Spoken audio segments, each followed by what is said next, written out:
Any relationship that needs fixing, if it gets fixed, it's going to get fixed by you. Any relationship that you want to change, the change agent is going to be you. So why am I calling this a relationship series? Because the truth of the matter is, relationships are not 50-50. Relationships are 100-100. You have to look at yourself as 100% responsible for your own destiny.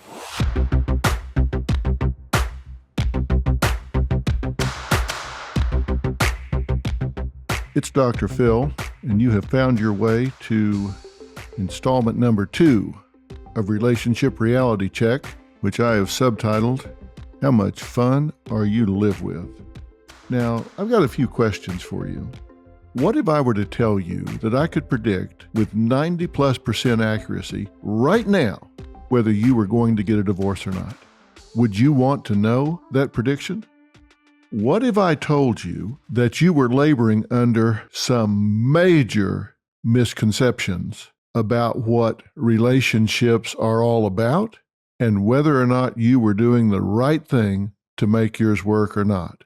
Since of certain characteristics predicted who was going to get a divorce and who didn't, or other characteristics predicted whether somebody was going to get a divorce or they weren't. And across time, it's really been narrowed down to certain traits and characteristics that predict whether you're going to get a divorce or not. And I'm going to tell you what they are right now, and then we're going to talk about what to do about them. This has been derived from 7 different studies that Dr. Gottman has done. And these studies included all different kinds of couples, those that were divorced, those that remained together that were happy, and those that remained together that were miserable. And from these studies, Dr. Gottman found that couples that eventually get divorced tend to have conversations about conflicts with one or more of the following features. So I want you to think about these, write them down. They're going to be on the website, but you need to ask yourself, do I have one or more of these following features in my communication pattern with my significant other? And if you do, then I can tell you that you're likely to get a divorce, and I can tell you that with 94% accuracy. Now think about what I just said. If you do one or more of the 6 things I'm getting ready to tell you, research says there's a better than 9 out of 10 chance you're going to wind up getting a divorce. And that means one of 2 things. You either just ought to go ahead and get it now and save yourself the trouble, or you better change what you're doing. So what's number 1? Number 1 is couples that tend to wind up getting a divorce manage conflicts with what is called a harsh setup. Now, what we're talking about here is there is an obvious sign from the get-go, from word 1, that this conflict is not going to go well because it starts with sarcasm and other negative forms of communication. That can be criticism or other expressions of contempt. And when I say sarcasm, it can be mocking the other person, mocking the way they talk, mocking what they say.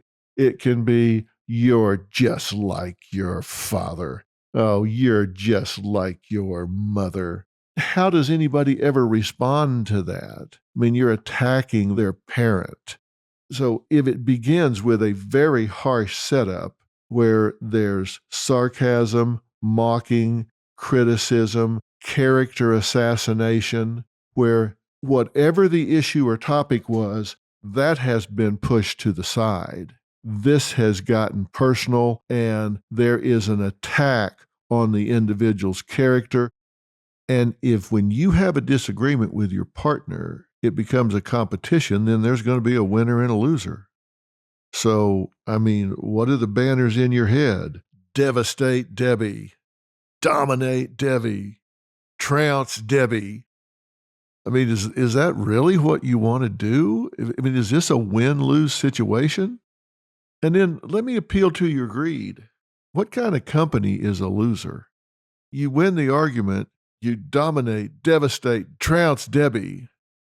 Now you have the rest of the evening stretched out ahead of you. What kind of companion is she going to be? Is she going to be a lot of fun for the rest of the evening? Is she going to be real happy to be around you? I mean, you just stomped her into a mud hole. I mean, is she going to be like, oh, hey, let me sit in your lap? I so trust you with my feelings and emotions. Of course not. She's not going to want to be around you. And when she is, she's going to be defensive and shut down. She's going to stonewall you. The four horsemen. You say, well, then what is an argument if you're not going to try to win? What if instead of your goal to win, you make it your goal to be heard? Heard, heard. I want you to hear my point of view. I want you to acknowledge my point of view, and then you do with it as you will. And I will hear your point of view, and then let me do with it as I will. So the conclusion of this disagreement is going to be that we have heard each other. Heard, Heard, not Hurt. I know this is audio, so I want to be clear. The objective is that we have heard each other. So if your objective is that you hear your partner and that they hear you, then you retreat. And across time, I promise you're going to find that if you truly love one another, you're going to get out of the combat zone and you're going to try to find some middle ground where you can accommodate as much of what your partner wants as you possibly can, and your partner's going to accommodate as much of what you want as they possibly can. And that means both of you are moving towards the middle, and you're going to narrow the gap of difference a whole lot more than you think you can. And sometimes you'll do 75% of the compromise and your partner will do 25. Maybe the next time your partner will do 75 and you'll do 25. But across time, you tend to find that middle ground where you find ways to coexist. You find ways to live together, whether it's differences about parenting, about spending money, about in-laws, religion, sex, whatever it is, you tend to find a way where you're sensitive to each other's position. But you give each other a face-saving way out of the conflict. You reflect on it. And, later we're going to talk about how to fight fair. You have assassinated each other's character. Maybe you've carried forward a generational legacy. You have learned what you've lived. You grew up in a house that was combative, so now you're just replicating that in your own home. I don't know, but you need to know. When I say, how's your marriage, and you talk about your pain, that doesn't tell me anything. I can't stop your pain if I don't know what's causing it. 50% of the solution to any problem lies in defining it. What is it? What's working in your marriage? What's not working in your marriage? What are the assets? What are the liabilities? You've also heard me say life law number 4, you cannot change what you do not acknowledge. What do you need to fix? Not what your partner needs to fix. What do you need to fix? My dad used to tell me when I was really in my late teens and early 20s, he used to tell me, boy, you need to spend 5% of your time deciding whether you've got a good deal or a bad deal, and 95% of your time deciding what you're going to do about it. And that was wise counsel, because sometimes it is what it is. World's not fair, life's not fair, it just is what it is. And so some people spend 95% of their time lamenting how unfair things are. I've never been so afflicted. I do spend 5% of my time saying, well, this isn't fair. This isn't right. I hate this. This really pisses me off. But that's about 5% of the time. Then I deal with reality and say, okay, what am I going to do about it? So maybe your marriage is hell. Maybe you're living in an emotionally barren relationship. Maybe it's not meeting your needs. It's not giving you what you want at all. Okay, what are you going to do about it? Maybe you married the wrong person. Maybe your partner married the wrong person. But that's where you are. And maybe you got married and then had kids, or maybe you had kids and then got married. But you are where you are. What are you going to do about it? And there are things you can do about it. And then while you're on the website, I want you to do a relationship health profile. And these are 62 true-false questions. You can go through them very quickly, and I want you to go through them quickly. I don't want you to debate the answer. I want your first gut-level impression. And there are items like, I am satisfied with my sex life. True or false? My partner thinks I'm fun to be with. True or false? I am out of control. True or false? I feel picked on and put down. True or false? My partner respects me. True or false? I feel judged by my partner. True or false? My partner wants to hear my stories. True or false? I envy my friends' relationships. True or false? I feel needed by my partner. True or false? Those are just a few examples. Then I'm going to have you go back and count up the number of true responses you gave to even-numbered questions and false responses you gave to odd-numbered questions. And then there's a key in there that tells you what your score means. And there are going to be categories. If your overall score is above 32, you are in extreme danger of failing.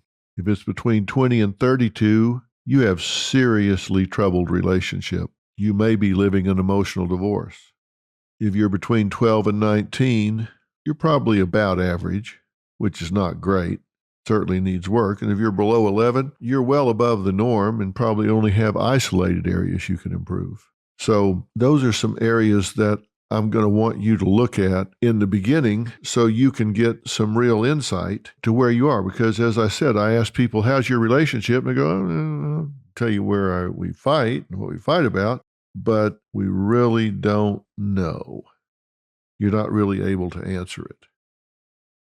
There's one last thing I want you to do while you're there, and it's pretty short. It's true or false, and there are only 10 questions. It is a relationship chemistry test, and I'll give you just a couple of the questions to give you a flavor of it. I am no longer physically attracted to my partner. Sex with my partner is energetic and satisfying. At various times, I resent my partner. My partner and I no longer kiss and caress. Those are all true or false. There's just going to be 10 of those, and then I'm going to tell you how to score it and what it means so you can tell where you are chemistry-wise in your relationship. Has the sizzle gone out? That's what you want to know so you can put something on your to-do list. Now, that's all on the website. But now I've got some tough questions for you. And you're probably thinking, well, wait a minute. What have you been asking me so far? You've been asking me, do I still have sex with my partner? You've been asking me true, false questions about, do I still care about my partner? Having me finish sentences that are really hard to finish. And now you say you're going to ask me 5 tough questions? Well, yeah, I am. These are essay questions. These are not yes or no questions. But here's the deal. You've got to be really candid with yourself here. And again, I'm going to tell you, later on, I'm not going to say, okay, now trade journals with your partner. No way am I going to say that. In fact, when we get through with this, you may want to shred these. You may want to take these out in the field somewhere or go get a garbage can somewhere and burn these, because this is where you can be completely candid with yourself. And I say that because, as I've said, you cannot change what you do not acknowledge. So we've got to get really, really real. And if you were listening to my Living by Design series, and if you haven't, I highly recommend it. One of the things I said was consistent among champions is they deal with the truth. The same thing is true here with relationships. There are just 2 things worse than being in a bad relationship. One thing worse than being in a bad relationship is being in a bad relationship and lying to yourself about it, being in denial about it. And the other thing worse than being in a bad relationship is knowing about it and doing nothing about it. So if you go into it just thinking we're going to always be in love, it starts out like, oh my God, we know each other so well, we finish each other's sentences. And 6 months later, it's, yeah, quit interrupting me. I mean, it's completely different. Everything changes across time. So if your expectations are violated, then you're going to cry foul. When in fact, what you may have is fine. You just didn't expect the right thing. Myth number 1. I love this one. A great relationship depends on a great meeting of the minds. Doesn't that sound lofty? A great relationship depends on a great meeting of the minds. It just feels like, we've got to be birds of a feather, that they should be more alike than different. The problem is it's a complete crock. You're not ever going to see things through your partner's eyes. And if you ever have to stop being 100% of who you are to be half of a couple, the price is too high. If you have to stop being you to be half of us, you made a bad trade. It's not going to be a meeting of the minds. You're going to see things differently. Men are going to be men, women are going to be women, and that's okay. And therapists that try to change that need therapy because that's not the way it works. Since the Industrial Revolution, no question about it. Most men can do jobs that used to be stereotypically women. Women can do jobs that used to be stereotypically men. I totally get that. But emotionally, we're wired up differently. And here's the good news. I don't want a wife that thinks and feels like I do, because trust me, I do not want to be married to me. Under no theory, under no circumstances do I want to be married to me. God help me if I was married to me. Somebody that thought like I did, problem solved like I did, reacted like I did. That would be the most boring thing I can imagine. I'm married to someone that is very different, very, very different. And that's a good thing. It's complementary.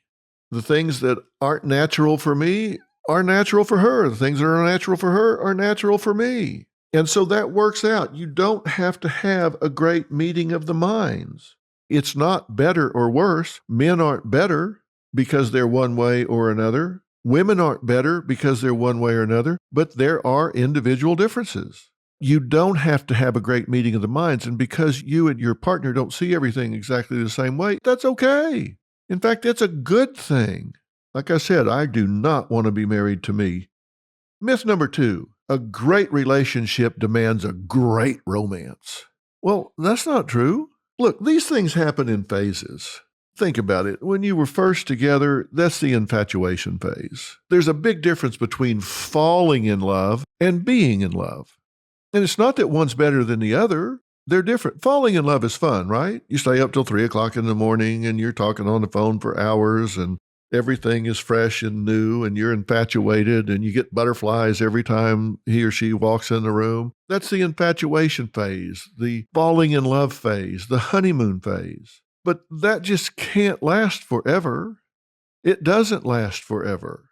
What happens is you transition to a more comfortable love where you're at ease with each other. And one's not better than the other. Trust me, I've been married 43 years. We've been together for 47 years. And we're very much in love. It's not that we're not in love. We're not falling in love. We fell in love almost 50 years ago. But we're still in love 50 years later. But it's very different. We're very comfortable with each other. We love spending time together. We find each other interesting and fascinating in different ways. She's multi-sided and has different interests, and that's what makes her so interesting. But there's a big difference. So if you think the sizzle's gone out of the skillet, well, maybe that's true, but what's it been replaced with? There might have been sizzle in the skillet, but now there's a warm bun in the oven. And I don't mean that in the pregnancy sort of way. I mean, it's just a different kind of warmth and connection and depth of emotion that is shared between two people in a relationship. So there are phases, and one's not better than another. They're just different. You may not want to stay up all night talking to your partner now, which you did 10 years ago or 15 years ago. Now you might get the same pleasure out of keeping each other's feet warm and getting a good night's sleep with your backs up against each other. That can be very rewarding. It can be very comforting. It can be very nurturing. And the number one need among all people is acceptance. Inherent to the nature of merging two lives together, and that's okay. What you have to do is just agree to disagree. You just have to say, you know what? I'm going to give you this one because you gave me that one last month. I'm just going to roll with you on this one. You just have to learn to bend but not break. You just have to learn to say, hey, I have to pick my battles. And this is one that can't be won, so I'm not going to pick this battle. Now, here's my favorite. A great relationship requires common interests that bond you together forever. This one's so good, I have to say it twice. A great relationship requires common interest that bond you together. I belong to a club where we play golf, and I see a guy that comes out there every week with his wife to play golf. She is miserable. I guarantee she is miserable. She so does not want to be there. But I promise you, somebody has told them you have to share common interest. You have to get interested in what the other person is interested in to have a great relationship. So she's decided I've got to go play golf with him. I've seen women that are getting up at 4 o'clock in the morning, sitting in a duck blind with their husband freezing to death. And I've talked to them 10 times and said, well, did you have a good time this morning? Oh my God, I'd rather get a root canal. Why are you here? Well, he loves it. And, I want to be interested in what he's interested in. No, you don't. Let me tell you, I sleep with my wife.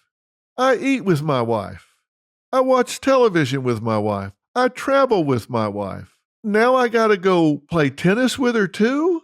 She doesn't want to do what I do. I guarantee you she wants a break from me. She has interests that I don't have. Like I said, I've been married 43 years. I promise you some of those have got to feel like dog years to her. And I play tennis every day for 2-3 hours. I am absolutely certain she treasures that time.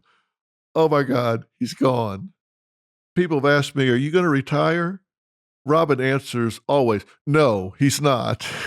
Because she doesn't want me here underfoot all the time. We don't have a lot of common interests other than living together, eating together, having kids together, living in the same house together. We travel together. We do everything together. Now I've got to go do these things that she's interested in, or she's got to go do the hobbies that I have. She doesn't want to go to the golf course with me. She doesn't want to go down and watch me play tennis. We played tennis together in a doubles tournament one time. It did not work out.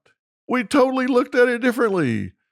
She looked at it as camaraderie. I looked at it as competition. We just looked at it differently. You don't have to share common interest with your spouse. If they go off and do things on their own, great. Support them in doing that. Encourage them to do that. But you don't have to do everything with your spouse. We love our time together. And that's probably due in part because we have time apart. Think about it.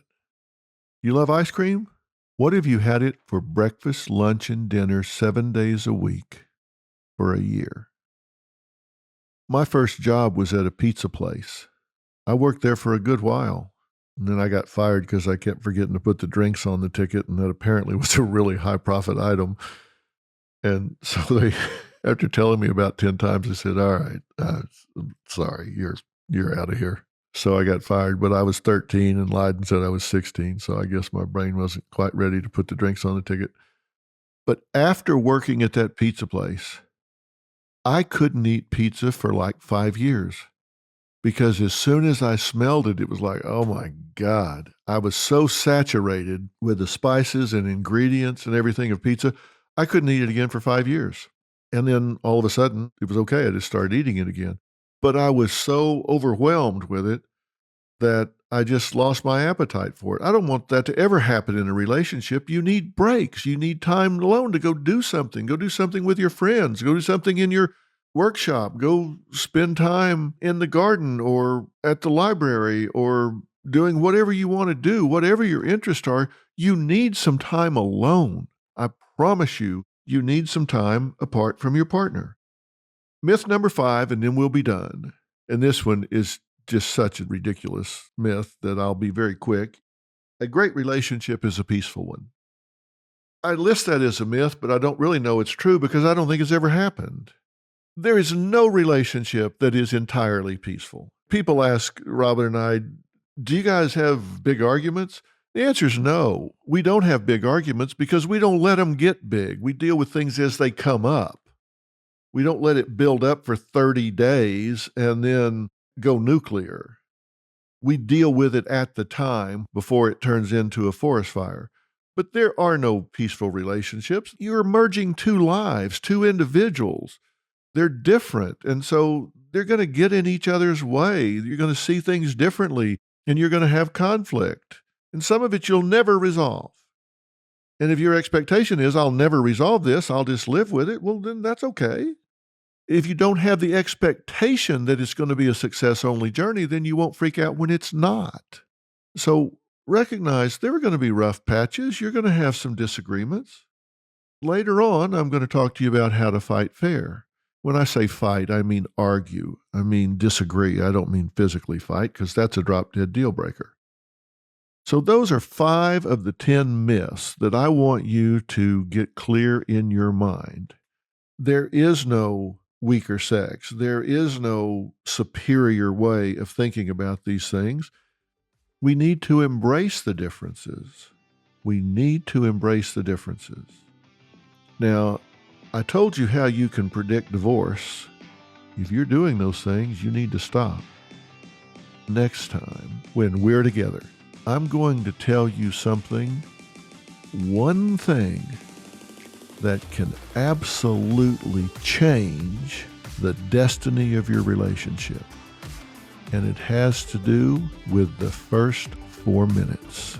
The first 4 minutes. Think about that between now and when we talk again. I'm Dr. Phil. Thanks for listening.